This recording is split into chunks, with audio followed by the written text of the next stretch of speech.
এসো কোরআনের আঙিনা, এসো শান্তির মোহনা। আসসালামু আলাইকুম রহমতুল্লাহ। বানান করে কোরআন শিক্ষার পূর্বের ক্লাসে আমরা মসজিদুল হারাম পর্যন্ত পড়েছিলাম। আজকের এই ক্লাসে আমরা ওয়াহাইসু থেকে পড়ব ইনশাআল্লাহ। সবাই মনোযোগ সহকারে সম্পূর্ণ ভিডিওটি দেখবেন। ইনশাআল্লাহ আপনিও সহি শুদ্ধ করে কোরআন তেলাওয়াত শিখতে পারবেন। আউযু বিল্লাহি মিনাশ শাইতানির রাজিম। ওয়াও জবর ওয়া, হায়া জবর হাই, ওয়া হাই, সাপেশ সু, ওয়া হাইসু। মিম আলিফ জবর মা, ওয়া হাইসু মা। এখানে মিমের বাম পাশে খালি আলিফ মদের হরফ, তাই এখানে এক আলিফ লম্বা করবেন। কাফনু পেশ কুং, এখানে নুন সাকিনের পর তা এসেছে, এক ফার হরফ গুন্না করে পড়বেন। কাফনু পেশ কুং, তামিম পেশ তুম, কুং তুম। ওয়াহাইসু মা কুনতুম। ফা জবর ফা, ওয়ালাম জবর ওয়াল, ফা ওয়াল্লাম ওয়াও পেশ লু, ফাওয়াল্লু। ওয়াও সাকিন ডাইনে পেশ মদের হরফ, এক আলিফ লম্বা করবেন। ফাওয়াল্লু।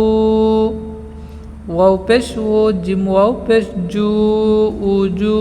এখানে ওয়াও পূর্বের নেই, এক আলিফ লম্বা হবে। উজু, হা জবর হা, কাফ মিম পেশ কুম, ফাওয়াল্লু উজুহাকুম। শিন তা জবর শাউত, রা জবর রা, হা পেশ হু, শাউত রাহু। এখানে যদি আমরা ওয়াফ করি তাহলে হার উপরে যে উল্টা পেশ রয়েছে এটা সাকিন হয়ে যাবে। যেমন মা কুনতুম ফাওয়াল্লু উজুহাকুম শাতরাহ, এভাবে ওয়াফ করবেন। ওয়াও জবর ওয়া, হামজা নুজের ইন, ওয়া ইন। নুলাম জবর নাল, ওয়া ইন নাল। এখানে নূর উপর তাসজিদ, তাই ওয়াজিব গুন্না হবে, গুন্না করে পড়তে হবে। ওয়া ইন নাল। লাম জবর লা, জালিয়াজের জি, নু জবর না, আল্লাযীনা।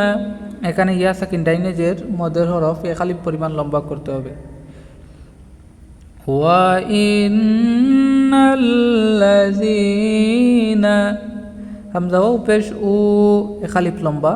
তালাম পেশ তুল, উ তুল। কাফজের কি, তা খারা জবর তা, কিতাবা জবর বা, উতুল কিতাবা। এখানে তার উপরে খারা জবর, এক আলিফ পরিমাণ লম্বা করতে হবে। খারা জবর খারাজের উল্টা পেশ থাকলে এক আলিফ পরিমাণ লম্বা করতে হয়। উতুল কিতাবা। লাম জবর লা, ইয়া আইন জবর ইয়া, লা ইয়া। লাম জবর লা, মিম ওয়াও পেশ মু, লা ইয়ালামু। নু জবর না, লা ইয়ালামুনা। ওয়াও সাকিন ডাইনে পেশ, এখানে ওয়াও এক আলিফ লম্বা হবে। হামজা নু জবর আন, নু জবর না, হালাম পেশ হুল, আন্নাহুল। এখানে নূর উপরে তাসজিদ, তাই ওয়াজিব গুন্না হবে, গুন্না করে পড়তে হবে। আন্নাহুল। হাক্কা জবর হাক, কফ পেশ কো, হাক্কু। কাফকে কলকলা করবেন, কলকলার হরফ। আন্নাহুল হাক্কু। মিম রাজের মির, রাবা জবর রব, মির রব। বাজের বি, হামিম জের হিম, মির রব্বিহিম। এখানে কোনো গুন্না হবে না, এখানে ইদগামে বেলা গুন্নার কায়দা, গুন্না ছাড়া পড়বেন। মির রব্বিহিম। ওয়াও জবর ওয়া, মিম মিম লাম জবর মাল, ওয়া মাল। লাম খারা জবর লা, হা পেশ হু, ওয়া মাল্লাহু, ওয়া মাল্লাহু।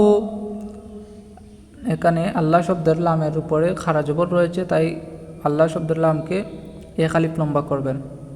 ওয়ামাল্লাহু বাজের বি গান আলিফ জবর গ বি গ গান এক আলিফ পরিমাণ লম্বা হবে। গাইনের বামি দিয়ে খালি আলিফ তাকায়।